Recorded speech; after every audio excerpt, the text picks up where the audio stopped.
I'm Mark Edwards. Welcome to Travelogue and welcome to Qingdao. It's become almost unbearably hot in Beijing over the last couple of days, so we thought why not pop over to a place where the temperatures are significantly lower.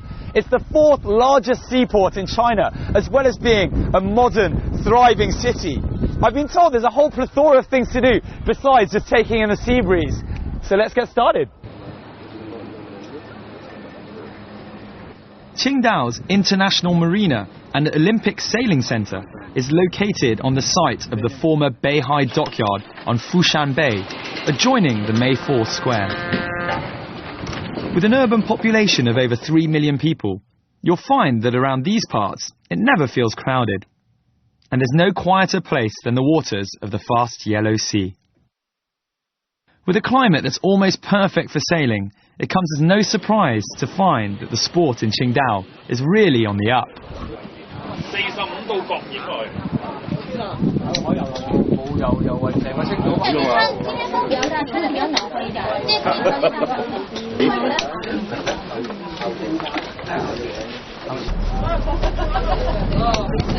Never had to do that before on a bus. This area has been completely revamped, making it a pristine and fun luxury port and entertainment venue.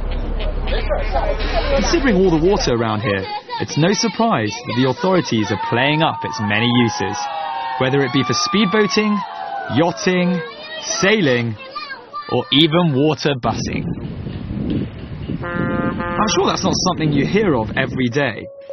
It's an experience you can dive right into. At a cost of just over $10 for a 45-minute trip, you can enjoy a quick tour of the marina by bus, and then a tour of the harbour by boat, with something called the Adventure Duck being the complete 2-in-1 package.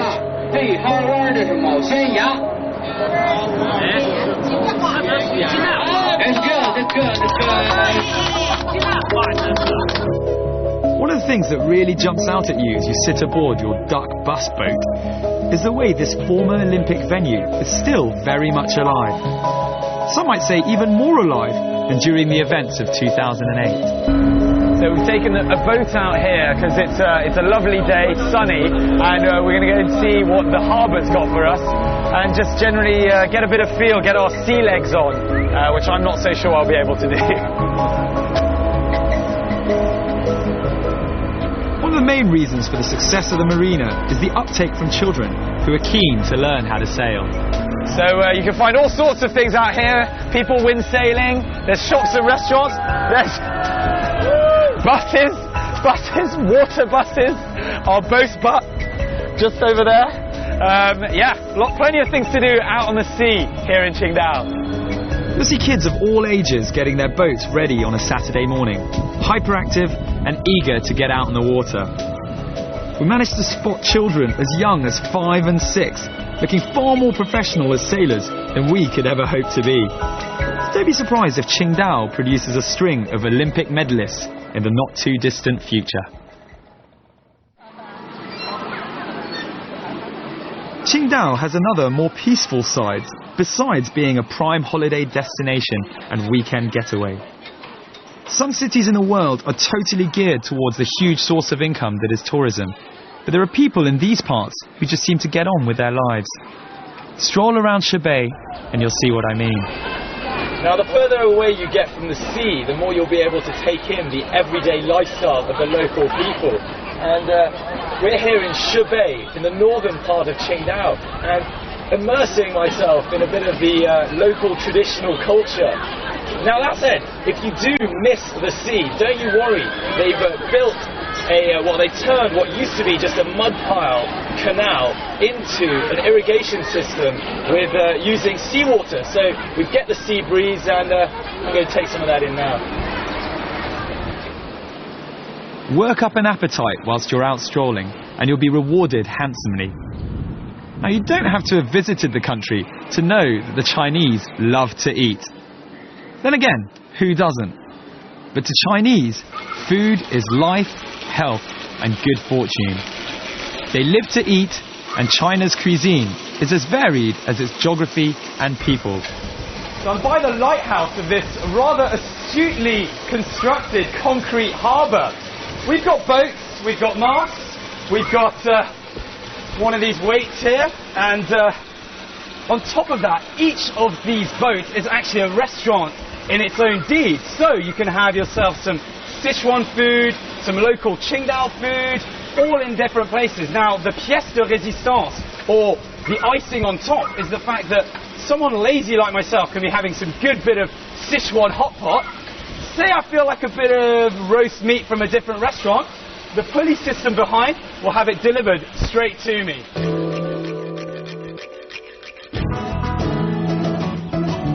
Logically, you'd think Qingdao was a place simply for seafood feasts.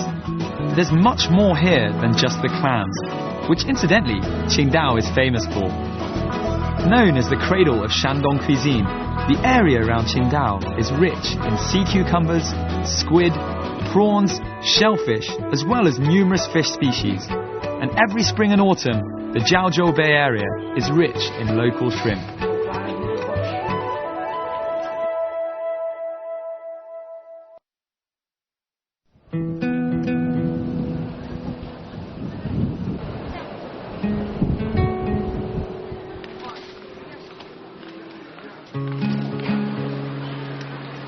Located right in the heart of Qingdao, Shebei district, with a population of over 500,000 people, is the city's economic, cultural, financial and commercial centre. It's not a particularly big area, but if you hop from street to street, you'll find something different around every corner. Here we're in the old part of Shebei, which in turn is one of the oldest parts of Qingdao. This ancient commercial area has a relaxed and friendly atmosphere, almost as though you've strolled into a village square. I've been told that back in colonial times, this is where the Chinese residents would come to meet one another. But it doesn't seem to have changed too much over the years. And having seen what the toddlers are up to this morning, it's also a chance to take in the lifestyle of the city's older generation. So out with the old, though not literally of course, and in with the new. In this case, concept. Lots of theme streets. So when you're strolling around the theme streets in Qingdao, you'll find that they're very closely packed together, which is a good thing, because you get to have the smells emanating from the beer factory, the smell of the hops just drifting over as you walk around. I'm heading into the cultural street, so I've been told I can pick up some trinkets and some sort of cultural relics as well. Now, if you're slightly worried about being ripped off, don't be. Qingdao men are renowned for being straight talking, so if it's fake, they'll tell you so, and you'll get an appropriate deal.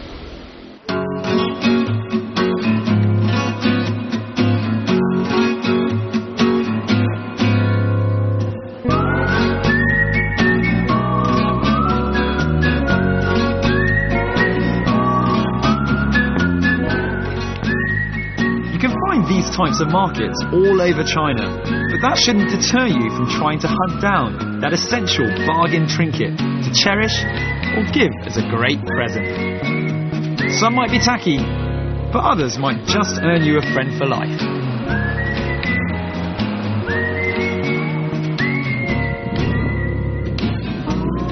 Right, enough shopping, it's time for a beer. And in Qingdao, it's undoubtedly the easiest commodity to get your hands on. Besides drinking it, you might want to dive deep into the world of beer. And in that case, the Qingdao Beer Museum and Factory is the place for you. First brewed in 1903 by the beer-loving Germans, Qingdao beer has received tremendous national and international acclaim, thanks to its refreshing taste that owes a lot to the crisp Laoshan spring water. The tour is split into 3 parts, and your first stop will be taking in the history and what brought this beer to such prominence. You'll see a room with every single design of Qingdao beer bottles over the last 100 years. Then you'll move on to a full-scale walk-through tour of the ancient beer-making techniques. Run your hands through the different types of hops used to make beer, and then see how many of the world's beers you can spot in their massive display.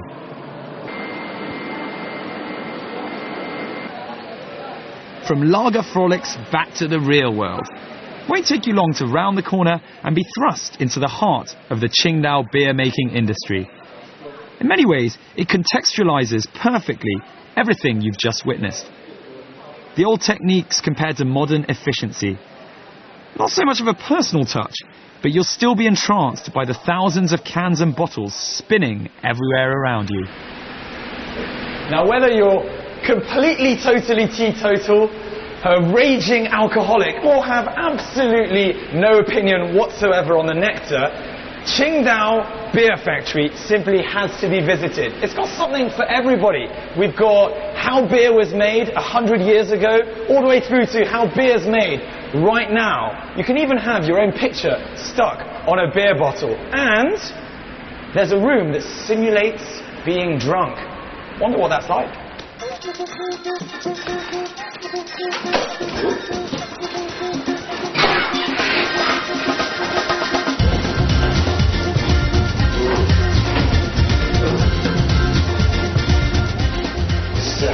Just to let you know, I really have not drunk a single drop of beer, totally professional, and it's just a room that simulates being drunk, and it really works. Not that I know, of course, but definitely feel a bit funny. Right, that's enough for me.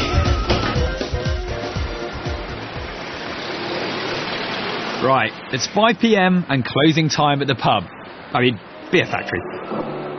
You might have to be dragged out of there as you finish your glass of one of the freshest beers you've ever tasted. But at least there's plenty to see just around the corner.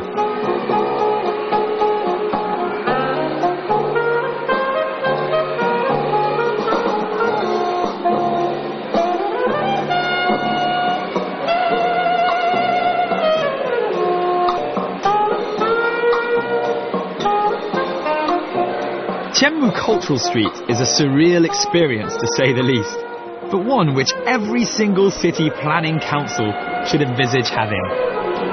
Well, as if Beer Street isn't cool enough, there's a place at the other end called Tianmu Street, and it's this covered market sort of thing here, but it's full of wonderful things. We've got restaurants, bars, tea houses, there's a gym, there's entertainment, all sorts. There's lovely ladies here.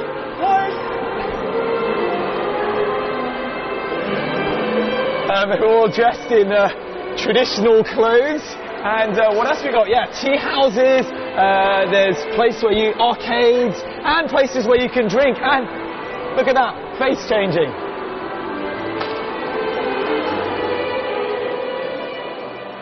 Formerly two disused factories with a roof added over the top. It's a food, drink, musical, entertainment and visual extravaganza, open 24 hours a day, 7 days a week. There are hired performers everywhere, and clearly a lot of thought has been put into creating a relaxing atmosphere that appeals to people of all ages, and from all ages. Creativity was a key aspect of Tianmu, and this little pocket of arty innovation even has a foreign bookstore to offer. So we've managed to locate a very nice, quiet little corner in Qingdao, which very much reminds me of the 798 Art District in Beijing. And here, we've also arranged a meet and greet with the owner of a foreign bookstore, because the population, there's a huge number of foreigners here in Qingdao, predominantly Korean and Japanese, I've been told, which makes sense considering how close those countries are to the coast on this side. So let's go and meet. Ready. For the next 2-3 years, and then depending on how business is going and how, also depending on what we found at the school. Who's this little guy? This is Liam, my son. Is Liam going to be speaking Chinese? Yes, definitely. Brilliant. So how much it was? Rather surprisingly, this bookstore seems to be as popular with the Chinese as with the foreigners. Come down here if you're looking to buy a brand new bestseller, pick up a bargain second-hand book, or simply improve your English at the many workshops on offer. There's certainly an air of enthusiasm about the place. Hi, my name is Baby. Welcome to Qingdao. Hello. My name is Judy. I like Qingdao. Hi, my name is Catherine. I'm 9. I like City to be 9. Hi,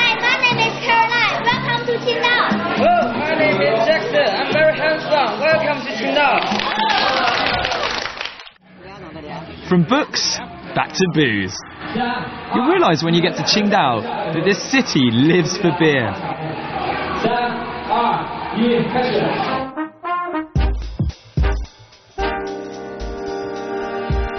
We chanced across this little competition, although little is obviously not the word for the glasses.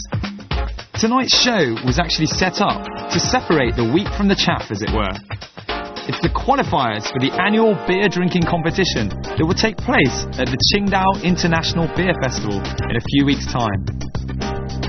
Just to give you an idea of what sort of competition you'll be up against, last year's winner managed to down 1 litre of beer in 9 seconds. It takes place between August and September every year and is filled with merry-making activities. Can't make the Oktoberfest in Munich? Fear not. There's an alternative on the east coast of Shandong.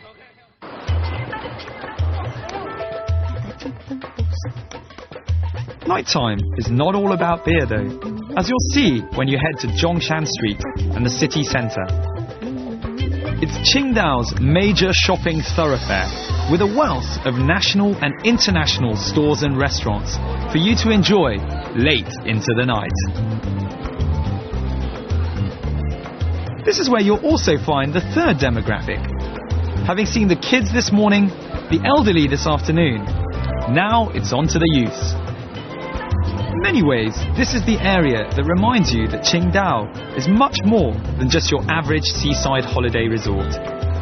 The city centre is bustling, full of people and full of life. It's as cosmopolitan as any city you'll find in China, so you should wait for a second at the top of the escalator that leads onto the street to take in the view. You'll be amazed at the sea of people below you.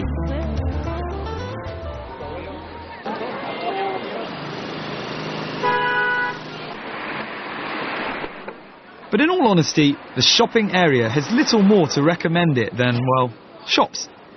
The other side of the nightlife is inevitably linked to... have you guessed it? Of course, beer!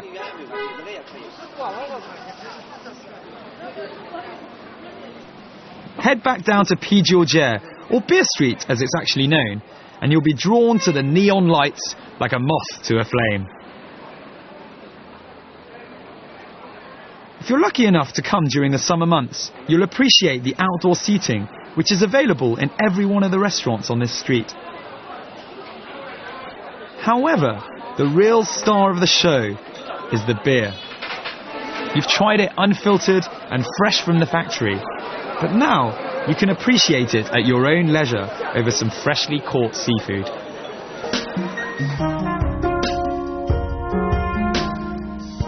Beer doesn't get much fresher and better than it is on this street. Only once you've tasted it will you see the difference.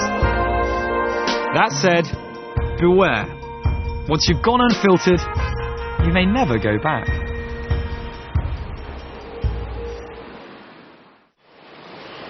If you've a half a day to spare, head 40 kilometers east of Qingdao to the famous Taoist retreat of Laoshan. It's the point where Laoshan mineral water, reckoned to be the best in China, starts its life.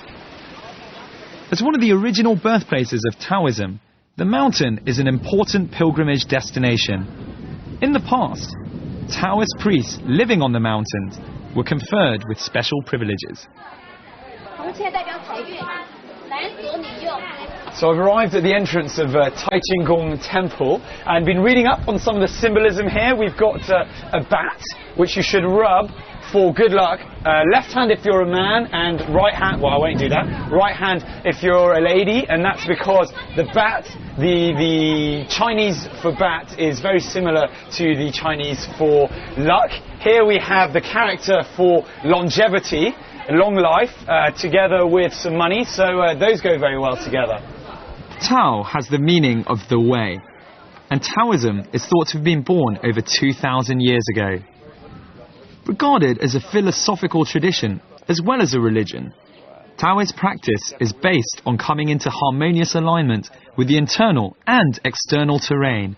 In other words, the human body and things such as the mountains, rivers and forests. It's an ethos of quiet cultivation and respect for nature. The story goes that a philosopher and scholar at the Imperial Archives named Lao Tzu grew weary of the moral decay of city life. However, his views were at odds with those of his king, so he exiled himself. At the last mountain pass before leaving the realm, he struck up a conversation with a border guard who begged to be allowed to record his teachings. Lao Tzu's words are passed down to us today in the Tao Te Ching, or the Book of the Way. Although only a slim volume of 5,000 characters, this little book has made an indelible mark on history. It's said that Taoism is the only homegrown Chinese religion, with Buddhism being imported from India and Confucianism being more of a philosophy. And here in Laoshan, we're at the original place, or one of the original places, where the religion flourished. Laoshan Mountain is associated with Taoist legend and myth, and there's a well-known story written by Pu Congling in his famous supernatural short story book, Strange Tales from a Chinese Studio. A young Taoist scholar searching for immortality called Wang Qi travelled to Mount Laoshan to learn of an immortal priest who was adept at Taoist magic. After many months of hardship, Wang, however, gave up learning of the priest. But before he left, he begged the priest to teach him just the tiniest bit of magic, so all the months he'd spent there wouldn't be for nothing. He was taught how to walk through walls, but the priest cautioned him not to misuse the skill, or it wouldn't work. As you can probably guess, as soon as he got home, he boasted about it to his wife, and promptly ran straight into a rock-hard wall. No magic there.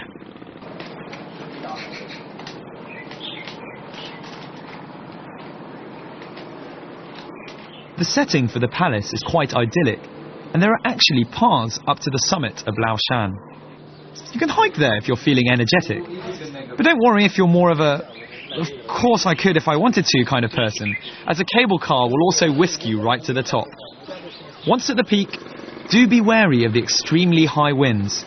We were warned that visitors had been known to be blown right off the mountain and into the sea. Don't say we didn't warn you. In any case, once at the top, you'll get a really good impression of what the whole world now refers to as feng shui. Feng shui means wind and water, so it's obvious why its powers are said to be so powerful on Laoshan.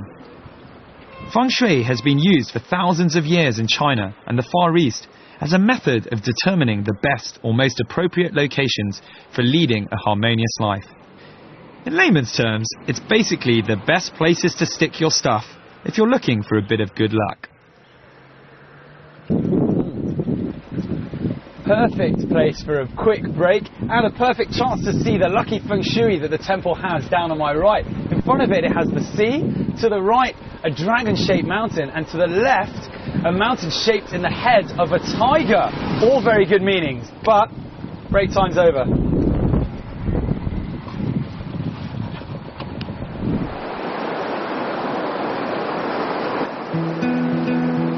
All in all, Laoshan is a must-see when you make it down to this part of Shandong. You've got the sea and the mountains all wrapped up in one.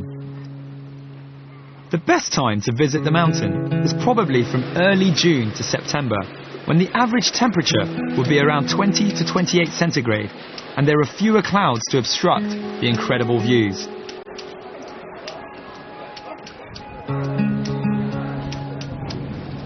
But whether you're in Laoshan or Qingdao, you'll be able to take in the sea breeze all around you. Anyway, time to head back into town.